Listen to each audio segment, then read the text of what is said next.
بسم الله النور بسم الله النور بسم الله نور النور بسم الله النور بسم الله النور بسم الله نور النور بسم الله نور على نور بسم الله نور على نور بسم الله نور على نور بسم الله نور على نور بسم الله الذي هو مدبر الأمور.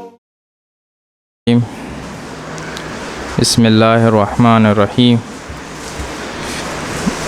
وبہ نستعین وہو خیر معین وخیر ناصرین.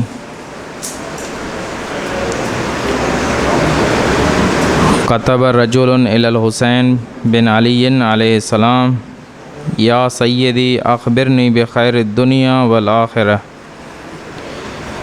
فكتب إليه بسم الله الرحمن الرحيم أما بعد فإنه من طلب رضا الله بسخط الناس كفاه الله أمور الناس ومن طلب رضا الناس بسخط الله وكله الله إلى الناس والسلام. درود پڑھیے محمد علیہ محمد صلی علی محمد وعلی محمد. بند کر دیں اس کو. ایک حدیث ہے امام حسین علیہ السلام سے کہ ایک شخص جو ہے وہ امام کو خط لکھتا ہے اور خط میں یہ کہتا ہے کہ اے میرے سید اے میرے مولا مجھے ایسی چیز بتائیں جو دنیا اور آخرت دونوں کے لیے خیر ہو، یعنی دنیا کے لیے بھی وہ خیر ہو اور آخرت میں بھی خیر ہو. فکتب علیہ امام جو ہے پھر وہ لکھتے ہیں اس کو.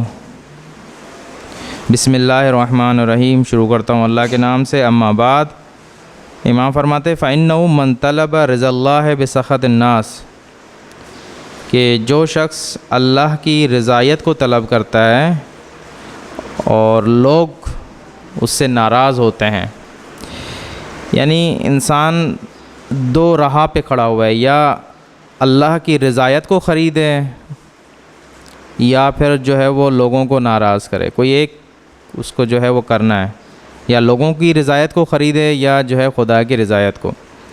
تو امام کہتے ہیں کہ اگر کوئی شخص اللہ کو راضی کرتا ہے اگرچہ لوگ اس سے ناراض ہو جاتے ہیں تو کہتے ہیں کفاہ اللہ امور الناس، تو وہ جو لوگوں کے مسائل ہیں خدا اس کی نسبت حل کر دے گا. مثال کے طور پر ہمارے یہاں معاشرے میں ایسا ہوتا ہے کہ کچھ کام ایسے کرتے ہیں لوگوں کو خوش کرنے کے لیے تاکہ ان سے ہم اپنا کام نکلوا سکیں، لیکن جو طریقہ کار ہوتا ہے ان کو خوش کرنے کا وہ گناہ کا کام ہوتا ہے، یعنی معصیت کا کام ہوتا ہے. یعنی ہم گناہ کر کے لوگوں کو خوش کرتے ہیں اور خدا کو ناراض کرتے ہیں. خوش کیوں کرتے ہیں لوگوں کو؟ اس لیے تاکہ ان سے اپنا کام نکلوا سکیں. ٹھیک ہے، مثال کے طور پر یہ تو بہت ہی معمول سا ہو گیا ہے، شاید یہ سیاستدانوں میں بہت زیادہ ہوتا ہے کہ کسی ایک سیاستدان کو کسی حکمران کو خوش کرنے کے لیے ہم بسا اوقات کیا کرتے ہیں، ایک شخص جو ہے نا اس کے لیے شراب مہیا کرتا ہے.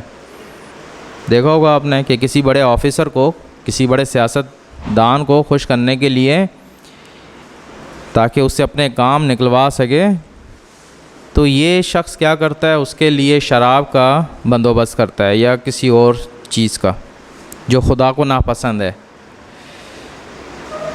تو امام کہتے ہیں کہ ایسے شخص کا پھر جو ذمہ دار ہے یا اس کو جو پھر آگے جو اس کی کفالت کرے گا، جو اس کا جو مسائل حل کرے گا، وہ خود لوگ ہوں گے، خدا اس میں کوئی اس کی مدد نہیں کرے گا، خدا اس کے حوالے کر دے گا۔ لیکن اگر برعکس اس کے اگر کوئی شخص خدا کو راضی کرتا ہے اور لوگوں کو ناراض کرتا ہے تو پھر کہتے ہیں کہ پھر یہ شخص کسی چیز سے نہ ڈرے، اس کے ہر کام خدا خود انجام دے گا۔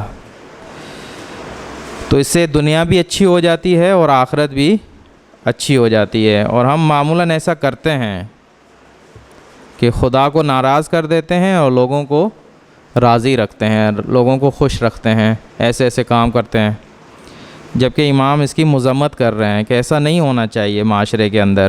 اگر چاہتے ہو کہ دنیا اور آخرت تمہاری دونوں میں سعادت حاصل ہو، کبھی تم مشکل اور سختیوں میں نہ پڑو، تو ضروری ہے کہ خدا کو ہمیشہ راضی رکھو، نہ کہ لوگوں کو راضی رکھو، ٹھیک ہے نا۔ بہت سارے ہم کام ایسے ہیں کہ دنیا کو دکھانے کے لیے کرتے ہیں، بہت سارے کام۔ درود پڑھیے محمد آل محمد کی ذات پر۔ محمد آل محمد فاجل فرجهم۔ ویسے آج کے حساب سے تو یہ بس سماعت کی ختم ہونی چاہیے تھی، لیکن بہرحال انشاءاللہ اس کو کل ختم کریں گے۔ آج کا جو مسئلہ ہے وہ ہے کہ معاد قیامت ایک فطری چیز ہے۔ کیا ہے؟ فطری چیز ہے، یعنی اس کا تعلق فطرت سے ہے۔ فطرت کیا چیز ہے؟ کوئی بیان کرے گا؟ نہیں، فطرت عادت سے علاوہ ہوتی ہے۔ جی، فطرت یعنی فکر کرنا؟ نہیں۔ کوئی بتائے فطرت سے کیا مراد ہے؟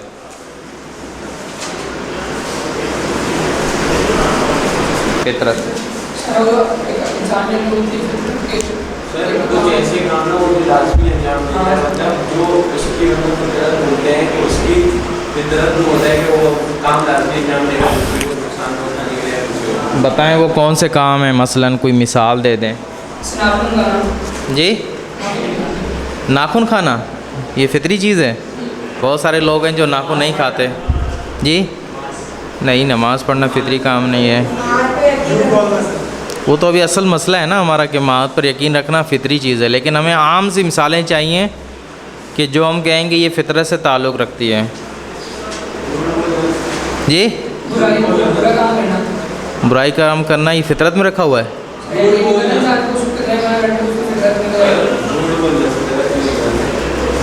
نہیں، یہ یاد رکھیں فطرت ہمیشہ جو ہے وہ اچھی چیز ہوتی ہے، بری چیز نہیں ہے اس کے اندر۔ فطرت کے اندر فطرت جی یہ ہم کہتے ہیں ویسے معاشرے میں، ورنہ فطرت اس کو نہیں کہتے۔ فطرت کا مطلب ہوتا ہے کہ جو انسان کی خلقت سے، جب انسان خلق کیا گیا ہے اس کی خلقت کے ساتھ کچھ چیزیں اس کے اندر ڈال دی جاتی ہیں اور وہ آخر تک رہتی ہیں، کبھی ختم نہیں ہوتی۔ میں فطرت کی کچھ کوالٹیز بتا دوں آپ کو، مثلا یہ ہمیشہ رہتی ہے، ٹھیک ہے، ختم نہیں ہوتی ہے کبھی، ٹھیک ہے۔ دوسرا، تبدیل نہیں ہوتی۔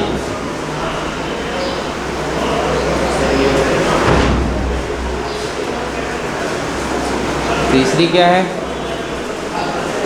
ہمیشہ رہتی ہے، تبدیل نہیں ہوتی، سب میں پائی جاتی ہے،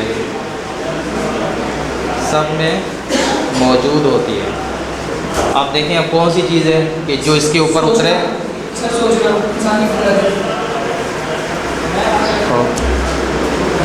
صحیح ہے جی، سوچنا، ٹھیک ہے، مان لیتے ہیں۔ اور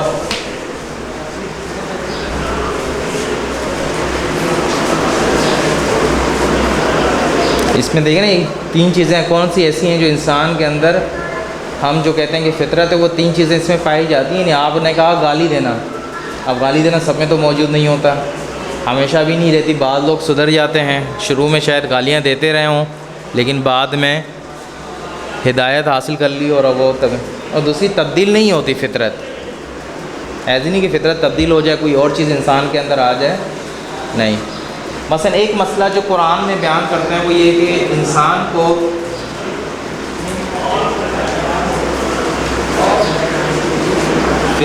فطرت توحید پر خلق کیا گیا ہے، یعنی توحید فطری ہے، توحید فطری ہے، یعنی خدا نے انسان کو جب خلق کیا ہے تو توحید پر خلق کیا ہے۔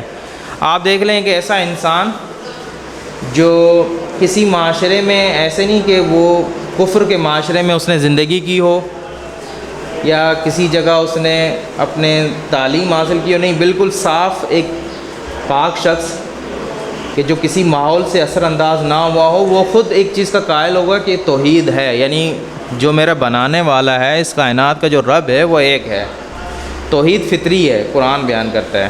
ایک اور مثال، ماں کا بچے سے پیار کرنا، یہ کیا ہے؟ ماں کا بچے سے محبت کرنا ہر ماں کے اندر ہوتا ہے، نہیں ہوتا؟ ہر ماں کے اندر نہیں ہوتا؟ دیکھیں، جو کچھ کے اندر نہیں ہوتا وہ کچھ مسائل کی وجہ سے ممکن ایسا ہو، کچھ عوامل اور کچھ عناصر ایسے اس کے اندر آ گئے ہوں، اغراض آ گئے ہوں جس کی وجہ سے وہ محبت نہیں کرتی، لیکن معمولاً ہر ماں کے اندر خدا نے بچے سے محبت کرنا فطرت میں رکھا ہوا ہے، اور یہ ہمیشہ ہے۔ اب ممکن ہے کہ ہم جو کہتے ہیں ہمیشہ رہتی ہے، بعض اوقات کیا ہوتا ہے ایک چیز کمزور پڑ جاتی ہے، مثلا ایک فطرت ہے یہ کمزور اور کبھی طاقتور بنتی ہے، ختم نہیں ہوتی۔ ہم جس کو ہم کہتے ہیں فطرت کبھی شدید ہو جاتی ہے، کبھی جو ہے وہ ضعیف، اس کو آپ دوسرے لفظوں میں کمزور کر دیں، اور ایک دوسری تعبیر بھی کہتے ہیں خفی ہو جاتی ہے، یعنی چھپ جاتی ہے، کم ہو جاتی ہے، لیکن فطرت ختم نہیں ہوتی، صحیح ہے نا؟ فطرت کبھی ختم ہونے والی چیز نہیں ہے، کبھی شدید ہوتی ہے، زیادہ اس کے اندر اضافہ ہوتا ہے، لیکن کبھی جو ہے وہ ضعیف، کمزور یا خفی بن جاتی ہے۔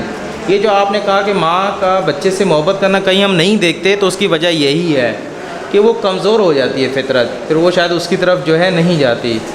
یا مثلا جیسے یہاں ہم کہتے ہیں کہ انسان کی فطرت میں توحید رکھی ہوئی ہے، لیکن اکثر ہم لوگ دیکھتے ہیں کیا ہیں، ملحد بنے ہوئے ہیں، خدا کا انکار کرتے ہیں، تو اس کی وجہ کیا ہے؟ اس کی وجہ یہی ہے کہ ان کے ہاں فطرت جو ہے وہ کمزور ہو چکی ہے، اور دوسرے عوامل نے ان کے اوپر غلبہ حاصل کر لیا ہے، مثلا برائیوں نے، بری عادتوں نے ان کے اوپر غلبہ حاصل کر لیا، وہ فطرت جو اصلی فطرت تھی وہ ان سے دور ہو گئی ہے، تو اس وجہ سے وہ پھر فطرت والے کام نہیں کرتے۔ اب کہتے ہیں کہ معاد بھی کیا ہے؟ فطری ہے۔ معاد بھی کیا ہے؟ یعنی معاد کا عقیدہ، معاد پر ایمان ایک فطری چیز ہے۔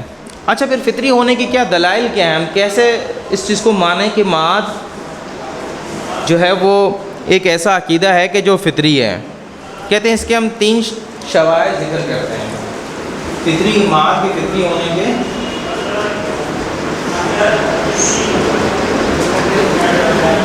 ہونے کی دلائل، ایک بقا سے محبت،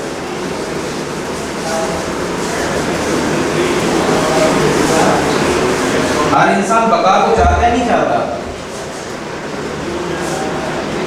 بقا سے انس کہتے ہیں، کتاب کے اندر تعبیر انس آئی ہے، یا محبت کہتے ہیں، یا چاہت کہتے ہیں۔ ہر کوئی بقا کو چاہتا ہے، نہیں چاہتا؟ کون ایسا انسان ہے جو چاہتا ہے کہ بس میں ختم ہو جاؤں، فنا ہو جاؤں، فانی ہو جاؤں، یعنی باقی رہنا، ہمیشہ رہنا، ٹھیک ہے نا؟ یعنی بقا سے ہر کوئی عشق کرتا ہے، ٹھیک ہے؟ آپ چاہتے ہیں نا کہ آپ کی زندگی کئی ہزاروں سال رہے، لیکن ہوتا نہیں ہے۔ چاہتے ہیں یا نہیں چاہتے؟ ہم ہر انسان چاہتا ہے کہ میں جلدی نہ مروں، میں جلدی اس دنیا سے نہ جاؤں، ہمیشہ رہوں، باقی رہوں۔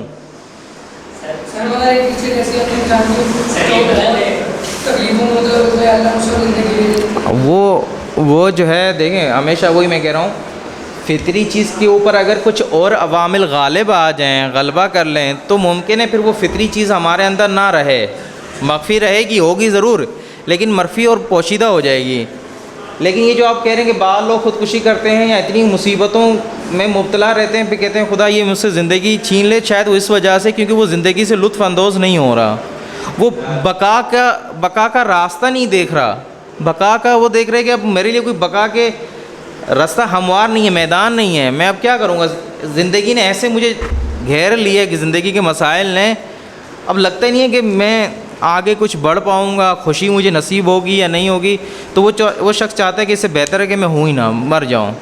لیکن اگر ایک انسان نارمل زندگی کر رہا ہے تو ہر انسان کے اندر یہ عشق اور محبت ہوتی ہے، چاہت ہوتی ہے کہ وہ باقی رہے ہمیشہ. شاید بعض یہ اس حد تک بھی کہتے ہوں گے کہ اصل مجھے موت آئی نہ، قیامت تک میں زندہ رہوں. تو ایک یہ عنصر پایا جانا انسان کے اندر کہ ہر انسان کے اندر ایک چاہت ہوتی ہے، اگر اس کے ہم دوسرے عناصر کو نہ لے کر آئیں، ہر انسان کے اندر ایک چاہت اور عشق ہوتا ہے کہ وہ باقی رہے، اپنے بقا کو پسند کرتا ہے، ہمیشہ رہنے کو پسند کرتا ہے. دوسری کیا چیز ہے؟ کہتے ہیں گزشتہ اقوام میں کتاب کے اندر لکھا ہوا ہے، دیکھ کر بتائیں کیا ہے.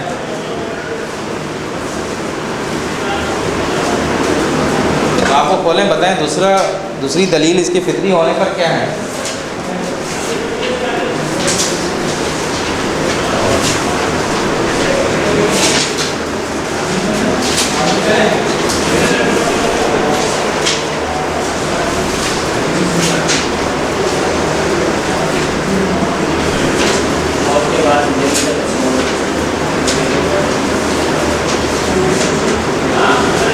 کہتے ہیں کہ تاریخ نے اس چیز کو ثابت کیا ہے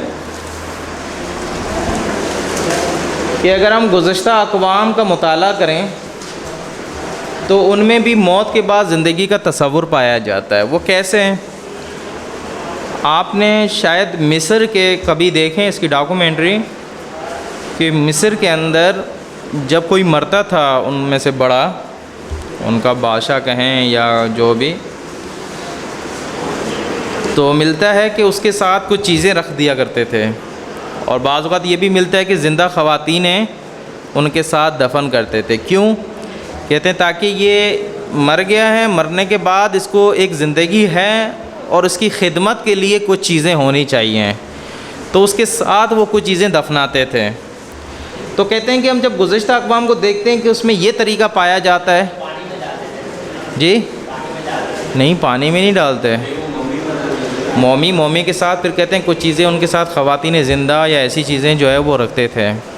حضرت یوسف کے ڈرامے میں دیکھیں، سیریال میں، اس میں کیا کرتے ہیں جو مر جاتا ہے تو اس کو وہ جو ایک خاص قسم کا جو بنایا جاتا ہے، ان کا نہیں پتہ کیا کہتے ہیں کہ اس طریقے سے کیسے جو وہ پتہ نہیں کیا ایک چیز ہوتی ہے، مجھے نہیں پتہ اس کو کیا کہتے ہیں یہ لوگ اردو زبان میں یا ویسے انگلش میں. ایک چیز دکھائی جاتی ہے ابھی بھی مصر کی جو ہے وہ قدیمی چیزوں میں شمار ہوتی ہے، اس کے اندر جو ہے وہ رکھ دیتے تھے اس کے تابوت کو، پانی میں نہیں ڈالتے وہ. نہیں، پانی وہ کشتی پانی میں جا کر وہ دوسرے کنارے میں جا کے اس کو وہاں کرتے ہیں. نہیں، پانی میں نہیں ڈالتے، مجھے یہاں تک پڑا پانی میں ہی ڈالتے. بہرحال مجھے یاد نہیں پڑے کہ پانی میں. ہاں جی وہ ایک ابھی بھی ان کے قدیمی آپ سرچ کریں گے مصر کا تو وہ ان کے ایسا سمجھیں کہ فرہنگی نشان ہے، وہ جگہ بنی ہوئی ہے اور اس کے اندر جو ہے وہ ہمیشہ مصر کے جو بڑے بڑے قبیلے کے بڑے بڑے لوگ ہوتے تھے اور بادشاہ قسم کے، ان کو وہاں جو ہے وہ جس کو وہ اپنا خدا مانتے تھے یا کچھ بھی، وہاں ان کو پٹی باندھ کر یا کچھ بھی جو مومی کہتے ہیں بنا کر ان کے ساتھ کچھ چیزیں دفنا دیتے تھے. تو کیوں ایسا کرتے تھے؟ خاص طریقے سے ان کا یہ دفنانا اور کچھ چیزیں ان کے ساتھ رکھنا، وہ کہتے تھے کہ یہ ابھی بھی زندہ ہے، اگرچہ اس دنیا میں نہیں ہے لیکن مرنے کے بعد پھر بھی وہ زندہ ہے اور اس کو خدمت کے لیے یا کسی چیزوں کی ضرورت ہے وہ ہم اس کے ساتھ رکھ دیتے ہیں اس پر. تو کہتے ہیں یہ خود جو ہے اب ایک ایسی چیز تو نہیں ہے کہ ہم کہیں کہ یہ کسی دور میں رہی ہو کسی دور میں نہ رہی ہو، بلکہ ہر پچھلی قوموں میں یہ رہا ہے کہ وہ زندگی کا ایک تصور رکھتے تھے موت کے بعد، اور یہ فطری ہونے کی دلیل ہے. کیونکہ اگر یہ نہ ہوتا ایسا تو ہم کہہ سکتے تھے کہ بھائی فطری چیز نہیں ہے، کیونکہ اب یہ گزشتہ قوموں میں بھی پائی جاتی ہے تو یہ بھی ہماری بات کو تائید کر رہی ہے، مضبوط کر رہی ہے. اور تیسری چیز کیا ہے دلیل؟ خود وہی جو ہم نے کل کہا، نفس لوامہ یا ضمیر کہیں. یہ ضمیر کا ہونا کہ جو انسان کو برائیوں پر ملامت کرتا ہے، اس کو کوستا ہے اور اس کو جو ہے شرمندہ کر دیتا ہے اور خدا کی بارگاہ میں اس کو مجبور کرتا ہے کہ وہ توبہ کرے. یہ انسان کے اندر نفس لوامہ کا ہونا خود اس بات کی دلیل ہے کہ ماد ایک فطری چیز ہے. یعنی جیسے ہم نے کہا تھا کل کہ نفس لوامہ کے اندر بھی ایک قسم کی عدالت جو ہے وہ برپا ہے. نفس لوامہ بھی ایک قسم کی عدالت ہے، اور انسان جب گناہ کرتا ہے تو یہ ضمیر اس کا اور یہ نفس لوامہ اس کو ملامت کرتا ہے اور کہتا ہے کہ تمہیں اس چیز کی سزا ہونی چاہیے، جزا، اور اگر اچھا کام کرتا ہے تو کہتا ہے اس کی جزا ہونی چاہیے. یہ جو فطرت، یہ جو نفس لوامہ یہ کام کر رہا ہے، یہ گویا کہ بتانا چاہ رہا ہے کہ اب یہاں سے کیسے ثابت کرتے ہیں؟ کہتے ہیں جب خدا نے انسان کے اندر یہ چیز رکھی تاکہ اس کو اچھائی اور برائی کی طرف جو ہے، اس کو برائی کی طرف اگر کرتا ہے برائی کام تو اس کو ملامت کرے، اگر اچھا کام کرتا ہے تو اس کو مثلا اور آگے لے جائے. تو یہ انسان کے اندر جب خدا نے یہ سسٹم رکھا ہوا ہے سزا اور جزا کا، تو کہتے ہیں کہ یہ پھر باہر بھی، اس کے علاوہ، اس دنیا کے علاوہ بھی ایک معاد ہے، قیامت ہے، کہ جہاں وہی کام ہوگا جو نفس ہمارے اندر کرتا ہے. ضمیر جو ہمارے اندر کام کرتا ہے وہی کام معاد کے اندر ہوگا. اور یہ نفس لوامہ کا ہونا اس بات کی دلیل ہے کہ معاد ایک فطری چیز ہے، کیونکہ نفس لوامہ ہمیں اس چیز کی طرف لے جاتا ہے کہ کوئی چیز ہے کہ جہاں ہمیں حساب اور کتاب دینا ہے. یہ معاد کے فطری ہونے پر 3 دلیلیں جو ہیں کتاب کے اندر انہوں نے بیان کی ہیں کہ ایک بقا سے انس اور عشق، گزشتہ اقوام میں موت کے بعد زندگی کا تصور، اور تیسری چیز جو ہے وہ نفس لوامہ. اس کے بعد آتے ہیں معاد اور فلسفہ تخلیق.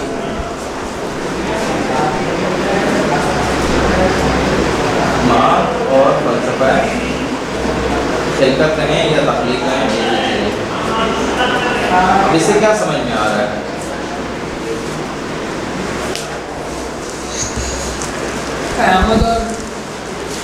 یہ جو انہوں نے مسئلہ چھیڑا ہے گویا کہ ایک طریقے سے انہوں نے فلسفہ تخلیق کے ذریعے سے، کہ خدا نے اس پورے کائنات اور انسان کو جو تخلیق کی ہے اس کا ایک جو ہے کہیں کہ فلسفہ یا اس کی جو ہے وہ خلقت کو ہدفدار بنانے کے لیے، یعنی اس کو عبث سے نکالنے کے لیے معاد کا کانسیپٹ سمجھتے ہیں. یہ اصل تخلیق عبث نہ ہو، ٹھیک ہے، تخلیق عبث نہ ہو تو اس کے لیے کیا کہا ہے کہ معاد ہونی چاہیے. معاد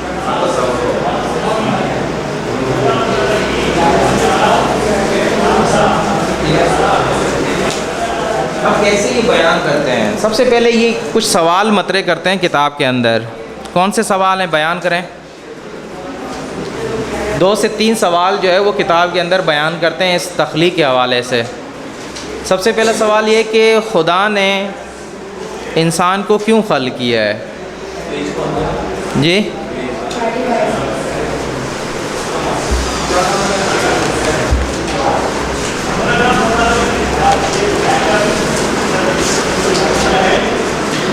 $35 کے اوپر ہے، تقریباً 3 سوال کیے ہیں. پڑھے کوئی؟ نہیں 3 سوال 35 پر. ہاں صحیح.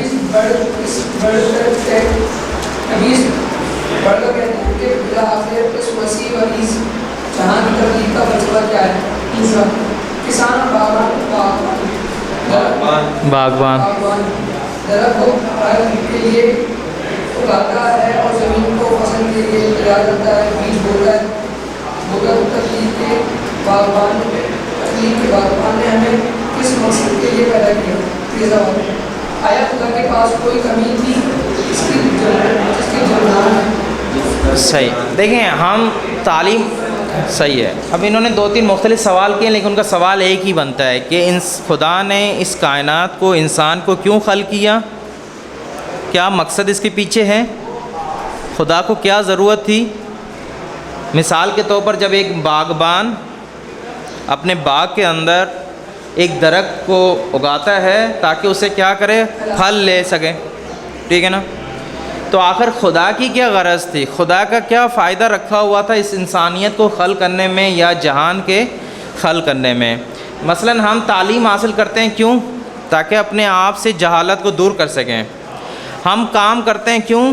تاکہ اپنی جو معیشی اور ضروریات ہیں وہ پورا کر سکیں. ٹھیک ہے، تو ہم جو بھی کام کرتے ہیں ہماری کوئی نہ کوئی اس میں غرض ہوتی ہے. ابھی آپ یہاں پڑھنے کے لیے آئیں، کیوں آئیں؟ تاکہ دین کی تعلیم کچھ سیکھ سکیں یا اپنے آپ سے جہالت کو دور کر سکیں.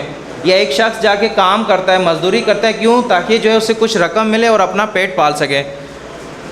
تو کوئی نہ کوئی ایک غرض اور فلسفہ رکھا ہوتا ہے کسی کام کے پیچھے. اب ہم سوال کرتے ہیں کہ خدا نے جو خلقت کی ہے، جہان کی، کائنات کی، انسان کی، اس خلقت کے فلسفہ کیا ہے؟ تو اب یہ جواب کیا دیتے ہیں؟ جواب یہ دیتے ہیں، پہلا جواب تو یہ کہتے ہیں کہ آپ خدا کو انسان کی طرح نہ سمجھیں. خدا کو انسان کی طرح نہ سمجھیں. کیوں؟ کیونکہ انسان کیا ہے؟ انسان ایک محدود ہے. انسان برابر ہے اس کے محدود، ناقص. لیکن خدا کیا ہے؟ کامل ہے. ہم اگر محدود ہیں، چونکہ اس لیے ہم کیا کرتے ہیں، کچھ کام کرتے ہیں تاکہ وہ اپنی جو اندر کمی ہیں، جو نقائص ہیں، وہ پورے ہو سکیں. ٹھیک ہے، ہمارے پاس کیا ہے، مثلا اگر ہم مریض ہو جاتے ہیں تو صحت کے پیچھے جاتے ہیں، سلامتی کے پیچھے جاتے ہیں. اگر ہم بھوکے ہوتے ہیں تو ہمیں کیا ہے، کھانے اور غذا کی طرف جانا ہوتا ہے. اگر ہم جاہل ہوتے ہیں تو ہمیں علم کی طرف جانا ہوتا ہے. تو ہم اپنے اندر کسی چیز کی کمی دیکھتے ہیں، کچھ چیزیں نہیں ہوتی تو ہم اس کو حاصل کرنے کی طرف جاتے ہیں. لیکن خدا میں تو کسی چیز کی کمی نہیں ہے. خدا تو ہر کمال رکھتا ہے. خدا تو لامحدود ہے. جب وہ خدا لامحدود ہے تو وہ کسی چیز کو حاصل کرنے کے لیے کوئی کام انجام نہیں دیتا. مثلا ایسے کہیں کہ خدا کے اندر کسی چیز کی کمی تھی، خدا نے کیا کیا، خلقت انسان کو تخلیق کیا اور اس اپنی کمی کو انسان کے خلق کرنے سے کیا کیا، اس کمی کو دور کیا. ایسا نہیں ہے.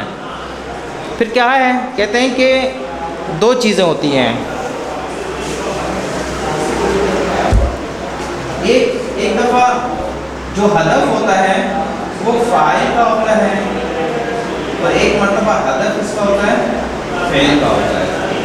فاعل مثلا کام کرنے والا کوئی بھی کوئی چیز ایجاد کرتا ہے یا کام انجام دیتا ہے، اور یہ فعل مثلا جو بھی کام انجام پائے. مثال کے طور پر آپ نے انجینئرنگ کی ہوئی ہے مثلا. اب کیا ہے، گھر کی موٹر، فرض کریں کہ موٹر خراب ہو جاتی ہے، آپ اس کو بناتے ہیں.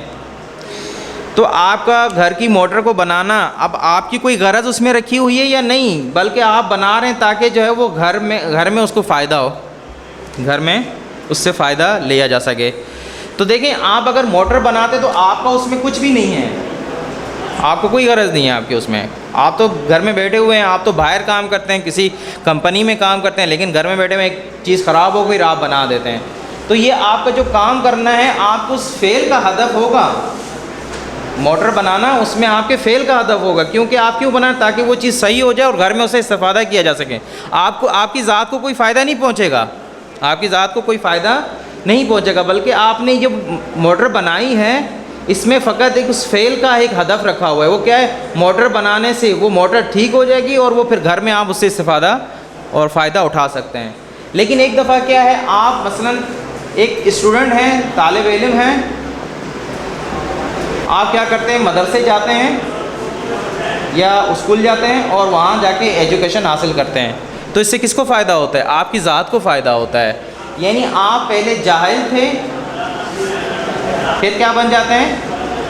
عالم بن جاتے ہیں. تو یہ آپ کی ذات کو فائدہ ہوتا ہے. یہ جو آپ کام کر رہے ہیں پڑھنے کا، یہ آپ کی ذات کو فائدہ ہے. تو کہتے ہیں خدا میں یہ چیز پائی جاتی ہے کہ خدا اگر کوئی کام انجام دیتا ہے تو اپنے لیے نہیں کرتا. یعنی فاعل جو خدا ہے، کام اگر کوئی کر رہا ہے، اگر اس نے انسان کو خلق کیا ہے تو اس میں اپنے لیے کوئی فائدہ نہیں ہے. اس کا فائدہ کس کے لیے؟ اس فعل کے اندر رکھا ہوا ہے. اور وہ فعل کون ہے؟ ہم کہتے ہیں وہی فعل انسان ہے، انسان کی خلقت. یہ انسان کی خلقت کا ایک ہدف ہے. وہ کیا ہم بتاتے ہیں؟ مثلا عبادت. اب یہ نہیں کہ عبادت کرنا خدا کا کوئی اس میں فائدہ رکھا ہوا ہو اور خدا جو ہے اس عبادت کے ذریعے سے ایک کمی اس کے اندر ہو اور وہ اس کو پورا کر رہا ہو، نہیں، بلکہ خدا نے انسان کو خلق کیا تاکہ انسان تکامل حاصل کرے، تاکہ انسان پروان چڑھے، تاکہ انسان میں کمالات آئیں۔ تو پس خدا جب کام کرتا ہے، خدا اگر کوئی فعل انجام دیتا ہے تو خود اپنے لیے نہیں کرتا، بلکہ اس کے وہ جو فائدہ اور ہدف رکھا ہوا ہوتا ہے اس کے فعل کے اندر رکھا ہوا ہوتا ہے۔ تو یہ یہاں ایک اس چیز کو حل کرنا ضروری ہے کہ ہم خدا کو انسان کی طرح نہ سمجھیں کہ جس طریقے سے انسان کوئی کام کرتا ہے اپنی کمی کو دور کرنے کے لیے، خدا بھی ایسا کرتا ہو، ایسا نہیں ہے۔ اس کے بعد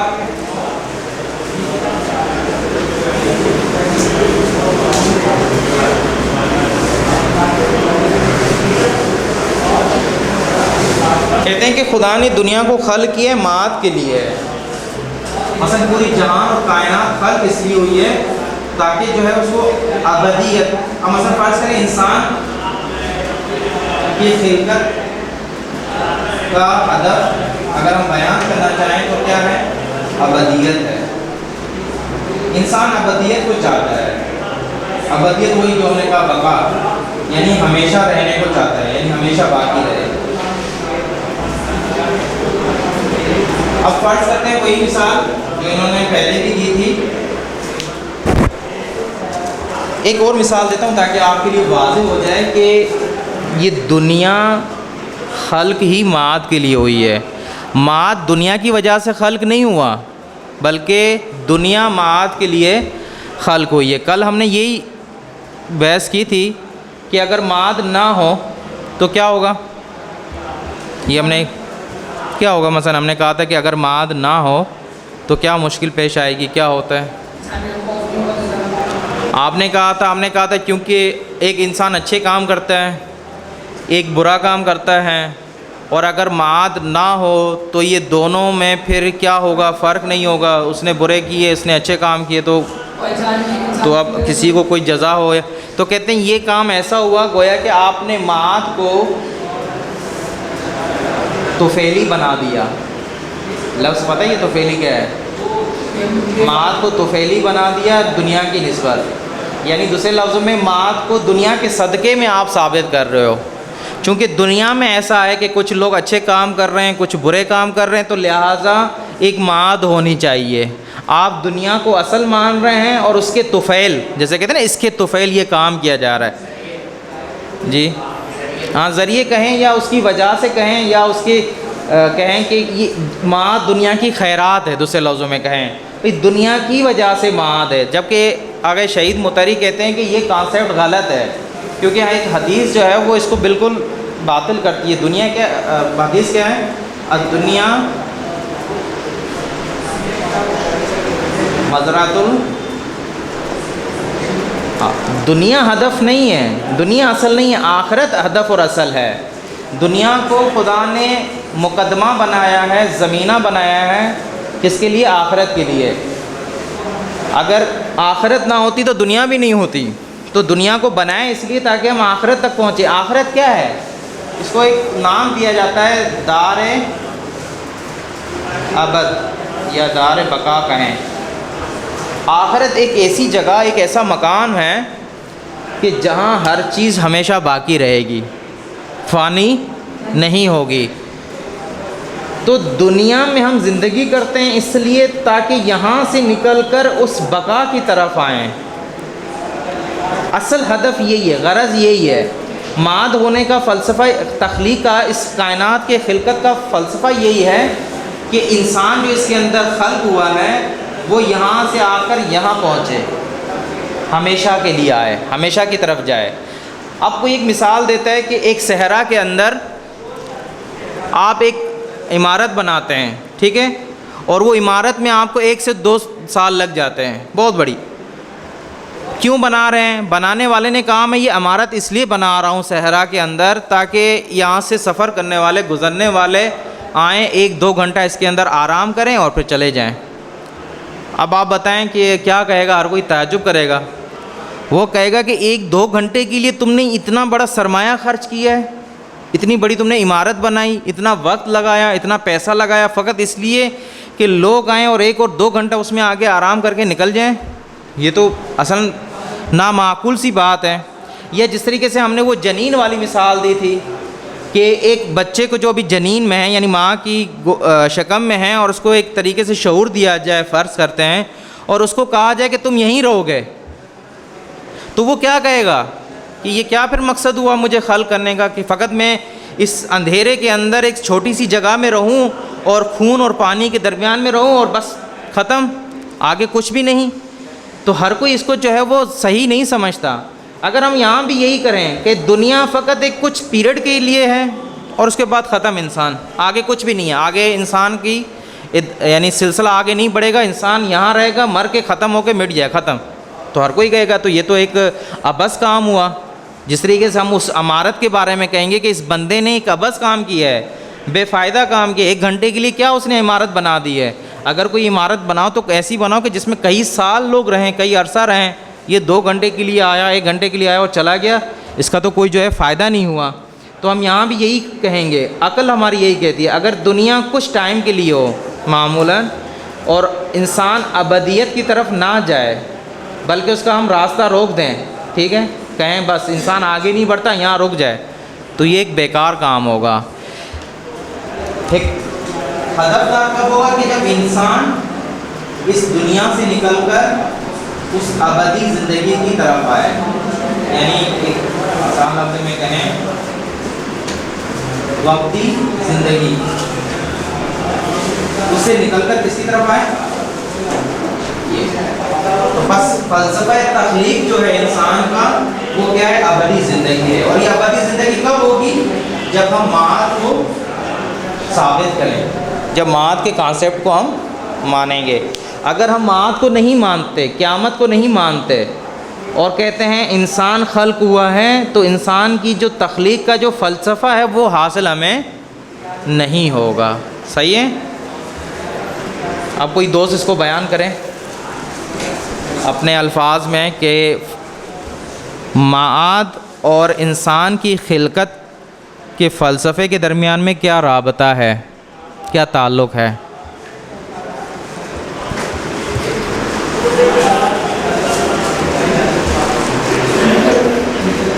بیان کریں، یعنی اس کو بیان کریں کہ معاد اور انسان کی خلقت کے درمیان میں کیا رابطہ ہے، یعنی ہم نے کیوں فلسفہ تخلیق کو جوڑا ہے معاد کے ساتھ، کیا وجہ ہے؟ اگر معاد نہ ہوگی تو انسان کی کوئی مقصد نہیں ہوگا۔ کیا مقصد نہیں ہوگا؟ کہ بس ایسے رہے گا، ایک مقصد آیا اس کو چلے جائے۔ جیسے آپ نے بولا کہ دنیا جو بنی ہے معاد کے لیے بنی ہے، تو اللہ نے اپنی مطلب اللہ نے اپنی حکمت سے بنائی ہے نا دنیا، تاکہ معاد کے لیے دنیا بنائی ہے اور انسان بنائے تاکہ وہ معاد کسی کام لا سکے کر کے اپنی حکمت سے بنائی ہے کسی انسان کی خلقت کا کوئی مقصد نہیں رہا معاد نہیں۔ مثلا وہی سوال اگر اس طریقے سے بنا دیا جائے کہ معاد اور فلسفہ تخلیق میں آپس میں کیا رشتہ ہے، سب سے پہلے تو آپ کو یہ دیکھنا ہے کہ فلسفہ تخلیق کیا ہے۔ انسان کے شروع سے لے کر آخر تک سوال پہلے یہ بنتا ہے، اگر یہ حل ہو جائے کہ فلسفہ تخلیق کیا ہے تو آپ کو خود بے خود پتہ چل جائے گا کہ اس فلسفہ تخلیق کا کیا رابطہ بنتا ہے معاد کے ساتھ۔ پہلے اس کو سمجھیں، فلسفہ تخلیق کیا ہے؟ یعنی انسان کا پیدا ہونا، یہ پیدا ہونا تو یہ خود فعل ہے نا، اس کا کیا فائدہ ہے، کیا کیوں انسان پیدا کیا جا رہا ہے، کیوں خدا نے انسان کو خلق کیا ہے؟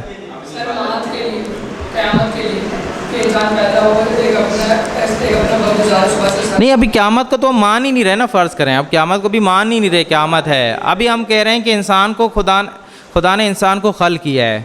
بھائی اس کے کیوں فلسفہ کیا ہے اس کی خلقت کا؟ تاکہ وہ اللہ کو پہچانے، اچھے کام کرے گا جو بھی ہوگا، بس اچھے کام کرے گا، اس باتیں اس بات سے وہ جواب دے گا۔ بس اس سے کیا ہوا؟ قرآن نے انسان کی تخلیق کے فقط، اب دیکھیں آپ جو کہہ رہے ہیں عبادت کے لیے، آپ کا نام کیا ہے؟ آپ کا نام کیا ہے؟ ثقلین. آپ کہتے ہیں نا خدا نے عبادت کے لیے خلق کیا ہے. چلو یہ تو انسان، اگر ہم سوال کریں یہ کائنات جو ہے یہ کس لیے خلق ہوئی ہے؟ اگر انسان نے اس کے اندر کائنات کا کیا ہوا ہے؟ کائنات تو عبادت تو نہیں کر سکتی نا. اب یہ معاد کے لیے خلق ہوئی ہے. ابھی معاد کا کانسیپٹ نہیں ہے ہمارے پاس، معاد کو ابھی مان نہیں رہے ہم. ابھی ہم سمجھ فقط فوکس اس پہ کریں کہ تخلیق فلسفہ کیا ہے، یعنی فلسفہ تخلیق کیا ہے، کیوں انسان، خدا نے کیوں کائنات کو خلق کیا، انسان کو خلق کیا ہے. انسان کو خلق کیا. انسان اور کائنات دونوں، فقط انسان کو نہ لیں. اگر انسان کو لیں گے تو آپ اس کی طرح کہیں گے عبادت یا بعض کے حساب کے مطابق یقین، پھر بعض کہتے ہیں کہ لقاء اللہ. یہ سارے مقاصد ہیں انسان کی خلقت کے، کہ انسان عبادت کرے، عبادت کے بعد یقین تک پہنچے، یقین کے بعد لقاء اللہ تک پہنچے، یعنی خدا سے ملاقات کرے، خدا تک پہنچے. یعنی وہی جیسے لقاء اللہ سے مراد ہماری یعنی وہ انسان کامل بن جائے. انسان کامل کا مطلب ہے مظہر صفات خدا بن جائے. یہ نہیں، ابھی میری بحث میں نہیں ہے، میری بحث ہے کلن ہر چیز کی. یعنی فلسفہ تخلیق کائنات جس میں انسان بھی ہے، اس کا کیا فلسفہ ہے؟ مثلا یہاں تک کہ خدا نے جانور کو بھی خلق کیا ہے ایک. کیوں؟ اگر اس لیے خلق کیا ہے کہ وہ اسی دنیا میں خلق ہوا اور ختم ہو جائے، مر مٹ جائے. یہ جیسے فرض کریں کوئی درخت ہو یا کوئی جانور ہو یا انسان، بس اس لیے کہ اس دنیا کے اندر خلق ہوا، 70-80 سال زندگی کرے اور مر جائے، ختم. تو کیا ہے اس کا؟ اس کے بعد ایک جو بھی اس نے نہیں کیا اس کا جواب دے وہ آگے قیامت معاد. تو آپ کریں یعنی دنیا کی وجہ سے خدا نے معاد کو خلق کیا ہے. ہاں تو میں نے تو اس کو کہا کانسیپٹ یہ غلط ہے. جی کیا کوئی دیکھیں ابھی تک آپ لوگ صحیح چل رہے تھے کلاس میں، شرارت نہیں کریں. مجھے بار بار آگا عمران بھائی مجھ سے پوچھتے ہیں کہ کلاس میں کیسے، میں نے کہا ابھی تک تو الحمدللہ ٹھیک ہیں. تو شرارت وغیرہ یہ چیزیں گالیاں وغیرہ نہ کریں. اگر گالی اگر میں نے واقعی سن لی تو آپ کو اس پورے مہینے میں نکال دیا جائے گا، کلاس میں شرکت نہیں کرنی دے جائے گی. تو فقط اس پر فوکس کریں، میرے سوال پر آپس میں باتیں نہ کریں. جی آپ بتائیں کہ فلسفہ تخلیق کیا ہے؟ فلسفہ تخلیق کیا ہے؟ خدا نے کیوں یہ کائنات خلق کی ہے؟ دوسرے خاموش ہو جائیں، بس وہ ایک جواب دیں. ثقلین صاحب بس آپ خاموشی سے دیکھیں اور وہ جواب دیں گے.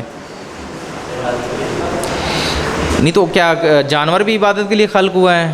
یہ پتھر بھی عبادت کے لیے خلق ہوئے ہیں؟ وہ تو انسان کے لیے ہے نا. ابھی ہم نے کہا اس کو ہم چھوڑ دیتے ہیں. ابھی ہماری جو ہے وہ گفتگو انسان کی تخلیق نہیں ہے، پوری کائنات کے بارے میں ہے. میں لکھ دیتا ہوں تاکہ جو ہے نا آپ ادھر ادھر نہ جائیں. کائنات، فلسفہ تخلیق کائنات.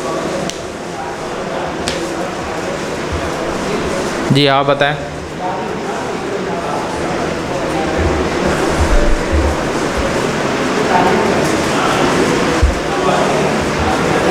جی آپ بتائیں. فلسفہ تخلیق کائنات، خدا نے کائنات کو کیوں خلق کیا ہے؟ کس مقصد کے لیے خلق کیا ہے؟ یعنی اس کائنات کے خلق کرنے کا کیا مقصد اس کے اندر رکھا ہوا ہے؟ عبادت تو فقط انسان کا فلسفہ اس کا تھا، ہدف تھا.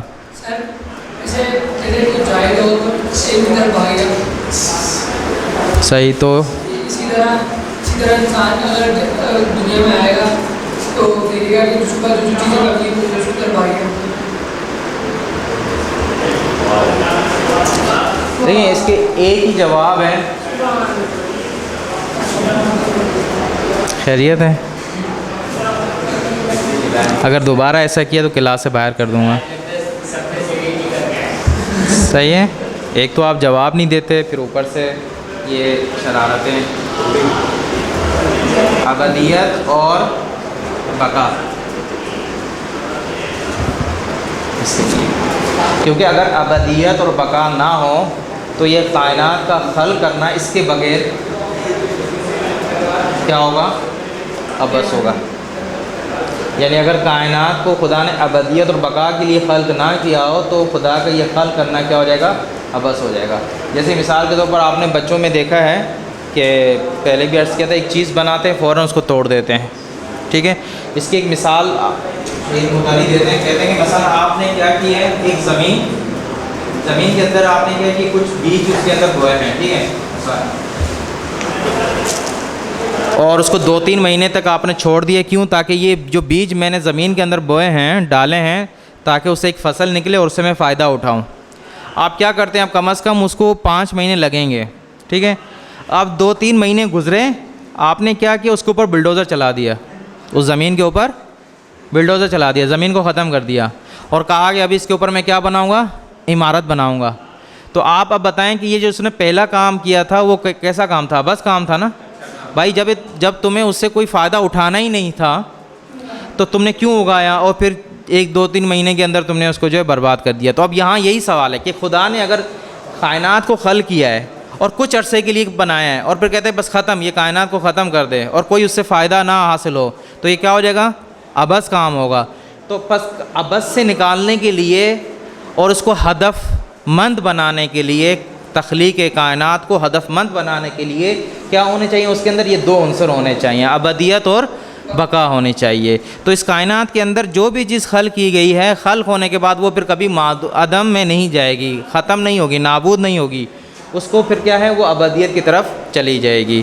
یہاں تک کہ کہتے ہیں کہ قرآن کی آیت ہے، وہ عربی الفاظ مجھے یاد نہیں ہیں، کہ یہ جانور بھی خدا کی بارگاہ میں اس کے محشر میں حاضر ہوں گے، محشر قیامت میں یہ سارے جانور بھی حاضر کیے جائیں گے، پیش کیے جائیں گے۔ تو کوئی بھی چیز جو ہے وہ اس کائنات کے اندر ایسے نہیں ہے کہ اس کو ہم کہیں کہ کچھ وقت کے لیے ہے اور وہ نابود ہو جائے، ٹھیک ہے، کوئی نہ کوئی اس کا جو ہے وہ ایک ہدف ہے کہ جو اس کو ابدیت کی طرف لے جا رہا ہے، وہ مقصد ابدیت اور بقا ہے۔ تو بالکل اسی طرح کہ اگر ایک زمین میں ایک انسان کچھ بوتا ہے اور اگاتا ہے اور اس کو فوراً اگر نتیجہ حاصل کرنے سے پہلے، ہدف حاصل کرنے سے پہلے اس کو اگر برباد کر دیتا ہے تو ہر کوئی کہے گا اس نے عبث کام کیا ہے، تو باید ضروری ہے کہ اس سے فائدہ اٹھایا جائے۔ درود پڑھیے محمد اور محمد علیہ السلام پر۔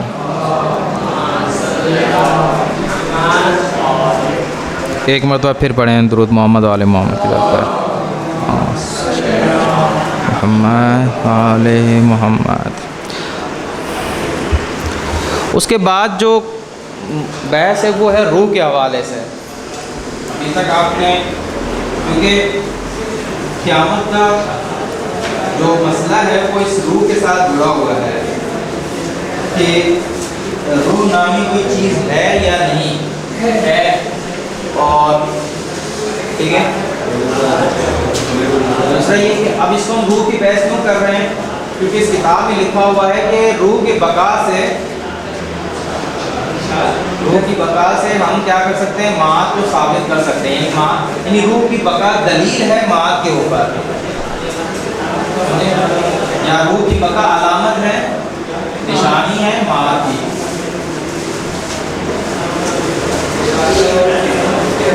کیونکہ اگر فرض کرتے ہیں کہ جس طریقے سے انسان کی ڈیتھ اور موت ہوتی ہے اور جسم کے ساتھ اگر انسان کا روح بھی، انسان کی روح بھی نابود ہو جائے، ختم ہو جائے، تو پھر تو معاد کا تو تصور ہی باقی نہیں رہتا، ٹھیک ہے نا۔ چونکہ ہمارا کانسیپٹ کیا تھا روح معاد کے حوالے سے، کہ انسان جب مرتا ہے تو اس کی روح بدن سے جدا ہوتی ہے، بدن کو یہاں دنیا میں چھوڑ دیا جاتا ہے، ٹھیک ہے، قبر میں ڈال دیا جاتا ہے، اور روح اس کی جو ہے وہ عالم برزخ کے اندر منتقل ہو جاتی ہے، چلی جاتی ہے۔ اگر ہم یہ فرض کریں کہ نہیں، جسم کے فنا ہونے سے، جسم کے فنا ہونے سے کیا ہو، روح بھی فنا ہو جائے، تو معاد کا عقیدہ باطل ہو جاتا ہے۔ صحیح ہے نہیں؟ سمجھ میں آ رہی ہے بات؟ یہ نہیں کہ اگر ہم معاد کو، روح کو نہ مانیں، روح کی جو ہے وہ بقا کو نہ تسلیم کریں، تو اس سے کیا ہوگا، پھر ہمارے لیے معاد کے بارے میں گفتگو کرنا بیکار ہو جائے گا۔ تو اصل معاد کو پھر اصل فائدہ ہی نہیں ہے معاد کے بارے میں گفتگو کرنے کا۔ فائدہ تب ہے کہ جب ہم کہیں کہ روح باقی ہوتی ہے اور بدن انسان کا کیا ہے، جسم اس کا فانی ہو جاتا ہے اور قبر کے اندر وہ خوراک بن جاتا ہے کیڑے مکوڑوں کی۔ ابھی جو ہے وہ جو کتاب کے اندر گفتگو کرنے جا رہے ہیں، بحث کرنے جا رہے ہیں، وہ اسی موضوع پر ہے۔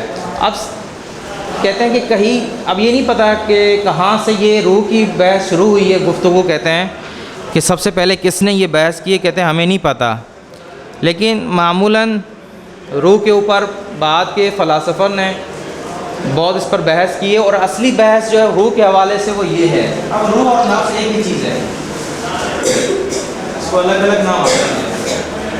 نفس انسان یا کہیں روح انسان. ایک سوال آتا ہے کہ روح مادی ہے یا غیر مادی؟ مادی مطلب میں بتا رہا ہوں. مادی چیز کی کچھ خصوصیات ہوتی ہیں. کیا ہوتی ہیں؟ کوئی بتاتا جائے اگر کچھ جس کو ذہن میں آئے. ہے کسی کو پتہ ہے کہ مادی چیز کس کو کہتے ہیں؟ صحیح وہی، لیکن اس کی کیا خصوصیات کیا ہیں؟ جگہ گھیرتی ہے، مثلا فرض کریں جگہ کی محتاج. صحیح ہے، وزن ہے اور وزن رکھتی ہے، اور شکل و صورت ہوتی ہے،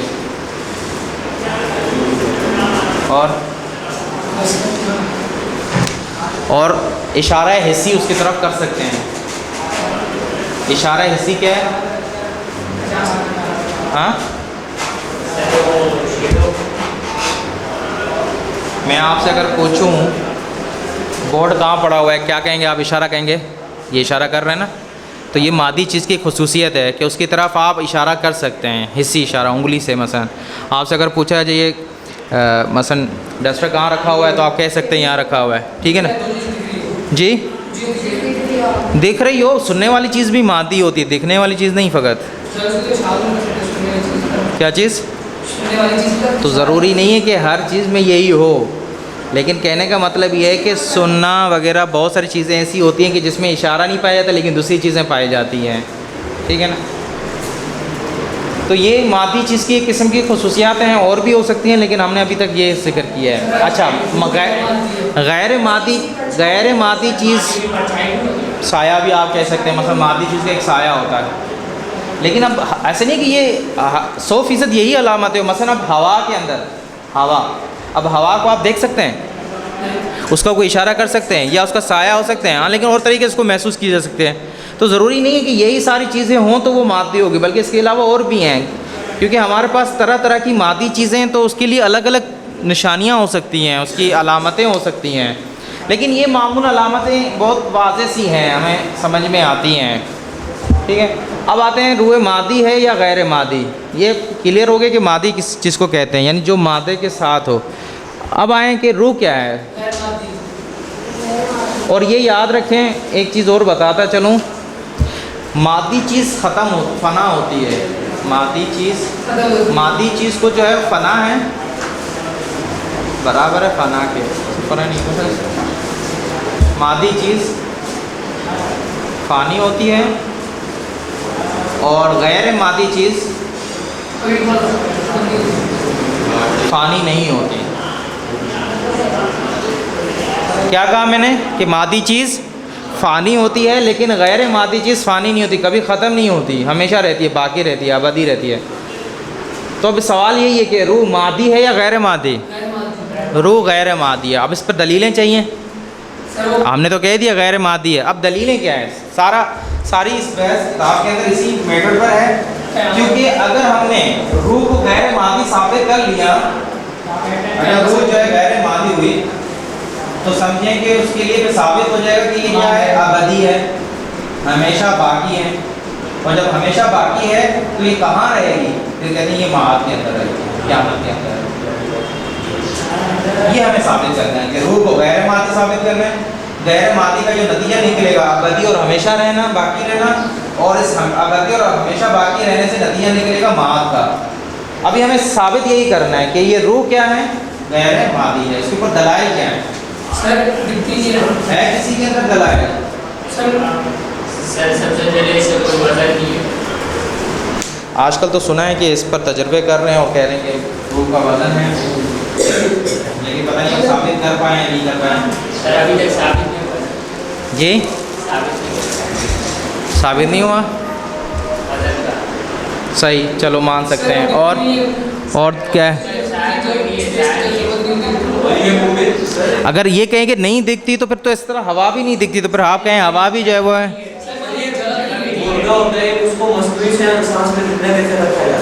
کس کو؟ یہ ایکسپریمنٹ کیا گیا ابھی؟ اچھا، یہ تجربہ کیا گیا یہ ابھی چاہیے نکلتے ہوئے دے دوں؟ کچھ ہے ابھی؟ صحیح، شکریہ. تو بتائیں. ایک جگہ تو جگہ تو ہوا بھی نہیں گھیرتی، گھیرتی ہے ہوا؟ اچھا، آپ نے کیسے اس کو تجربہ کیا کہ جگہ نہیں گھیرتی؟ کیسے؟ یہ تو آپ ایسے ہی اندازے لگا رہے ہیں نا. نہیں اس چیز کو کہ روح جو ہے جگہ نہیں گھیرتی، اس کو کیسے آپ نے حاصل کیا اس مطلب کو؟ نہیں، وہ تو ہوا کی تو ہوگی، میں روح کی بات کر رہا ہوں کہ روح جگہ نہیں گھیرتی، وہ کیسے پتہ چلتا ہے؟ نہیں،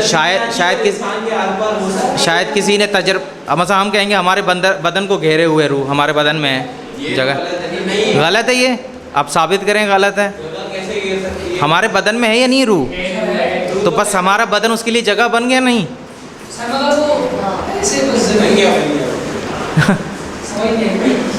نہیں آ رہی سمجھ میں؟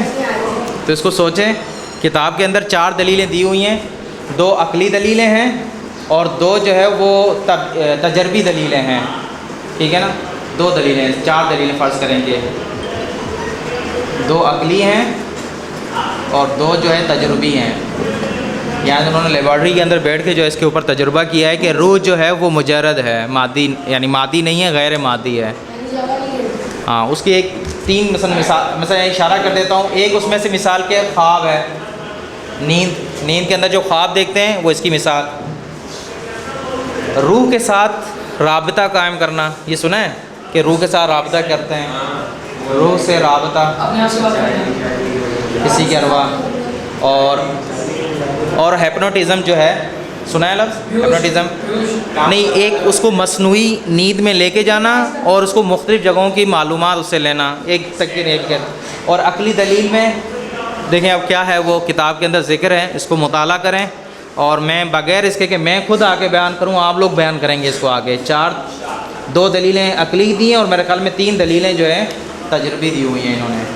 سمجھیں تو یہ کتنی ہو جائے گی؟ 5 دلیلیں ہو جائیں گی. اور یہ بہت اہم مطلب ہے، اگر یہ آپ ثابت کر گئے تو آپ سمجھیں کہ معاد آپ کے لیے ثابت کرنا آسان ہے. درود پڑھیے محمد وعلی محمد کی ذات پر.